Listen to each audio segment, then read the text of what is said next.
இனியவர்களே, ஆனந்தமானவர்களே, அற்புதமானவர்களே, இந்த அற்புதமான தருணத்தில், ஆனந்தமான தருணத்தில் தொடர்ந்து நாம் ராசி மண்டலத்தை பற்றியும் ராசிகள் 12 ராசிகளுக்கு புத்தாண்டு பலன்கள் பார்த்தோம். சில பேருக்கு ராசிகள் தெரியாமல் இருக்கலாம், சில பேருக்கு குறிப்புகள் இல்லாமல் இருக்கலாம். ஆனால் பர்த் டேட் அப்படின்னு ஒன்று தெரிந்திருக்கும். நியூமராலஜி பலன்கள், எண்கணித பலன்கள் அப்படின்னு பார்க்கும்போது நம்ம சொல்கிறது அஸ்ட்ரோ நியூமராலஜி தான் சொல்லி கொண்டு இருக்கின்றோம். அந்த வகையில் நியூமராலஜி கணக்கும் எடுத்து வைத்து பார்க்க வேண்டும். அப்படி பார்க்கும்போது 2025 என்று பார்க்கும்போது கேது, ரெண்டையும் கூட்டினா செவ்வாய் அப்படிங்கிற அமைப்பில் தான் 2025 அப்படின்னு செவ்வாய். என்னை பொறுத்தவரையும் 2025 கேதுவோட ஆதிக்கத்தில் தான் இருக்கும்போது ஆன்மீகம் செழிக்கப் போகின்றது, ஆன்மீகம் கொடி கட்டி பறக்கும்போது அரசியலில் மிகப்பெரிய மாற்றம் வரப்போகின்றது. கேதுவோட ஆதிக்கத்தில் இருக்கும்போது வெளிநாட்டுகள் தொடர்பு சொல்லும்போது உலகப் போர்கள்லாம் முடிவுக்கு வரக்கூடிய சூழ்நிலைகள் இருக்கின்றது.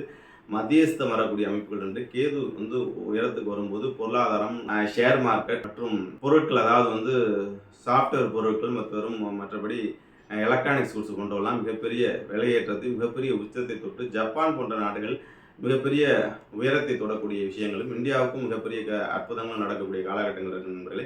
ஆகவே கேதுவோட ஆதிக்கம் என்பது ஆன்மீகம் நிறைந்த ஒரு ஆண்டாக அமையப்போகின்றது. ஆகவே எல்லோருமே கேது ஒரு தீர்த்த யாத்திரை சேர்ந்து ஒரு நல்ல ஒரு தன்மையை கொண்டு கேதை பொறுத்தவரையிலும் உங்களை பொறுத்தவரையிலும் ஆன்மீகத்தை செழிக்க வைக்க ஒரு ஆண்டாக ஆன்மீக பெரியவர்களும் ஞானிகளும் யோகிகளும் அவதரித்து மிகப்பெரிய ஒரு அற்புதமான ஒரு ஆண்டாக தான் 2025 அமைய போகின்றது.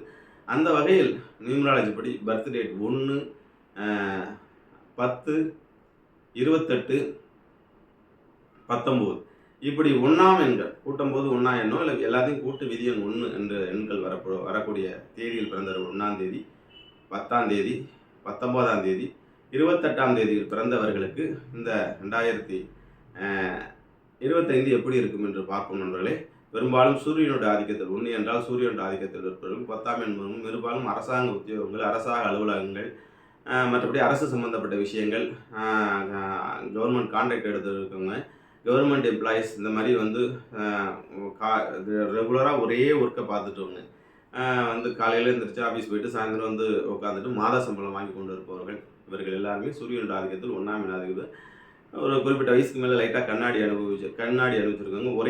ஒரே ருட்டீன் வாழ்க்கை, பர்ஃபெக்டான என்னுடைய வாழ்க்கை இப்படி தான் திட்டமிட்டு செயல்படக்கூடிய சூரியனுடைய ஆதிக்கத்தை பெற்ற நண்பர்களுக்கு இந்த 2025 எப்படி இருக்கும் அப்படிங்கிறது பார்த்திங்கன்னா, பெரும்பாலும் மங்களகரமான ஆண்டாகவும் வெற்றிகரமான ஆண்டாகவும் கேதுவோட அமைப்பிலையும் செவ்வாயோடைய ஆதிக்கத்தில் வரக்கூடிய தன்மையில் இருக்கும்போது இந்த வாழ்க்கை என்பது சூரியனுடைய 1ஆம் எண் ஆதிக்கத்தில் பிறந்த அனைத்து நண்பர்களுக்கும் வெற்றி குவித்து திருமண வாழ்க்கை, ப்ரமோஷன் வாழ்க்கை, வெளிநாட்டு பயணம், மற்றபடி ஷேர் மார்க்கெட் யோகங்கள், இந்த மாதிரி அற்புதங்கள், ஆனந்தங்கள் எல்லாம் நடக்கக்கூடிய மிகப்பெரிய ஒரு வெற்றிகரமான ஆண்டாக அமையும். ஆகவே 1ஆம் எண்ணில் பிறந்த நண்பர்கள் 2025 வெற்றிகரமாக வரவேறுங்கள். இது உங்களுடைய ஆண்டு. கண்டிப்பாக கொடி கட்டி பறக்கக்கூடிய சூழ்நிலையிலும் வெற்றி மேல் வெற்றி குவிக்கக்கூடிய ஆண்டாக அமையும் என்பதை உங்களிடம் சொல்லிக்கொண்டு உங்களுக்கு விடைபெறுகின்ற நண்பர்களே, வாழ்த்துக்கள். வாழிய நலம், வாழிய வல்லாண்டு.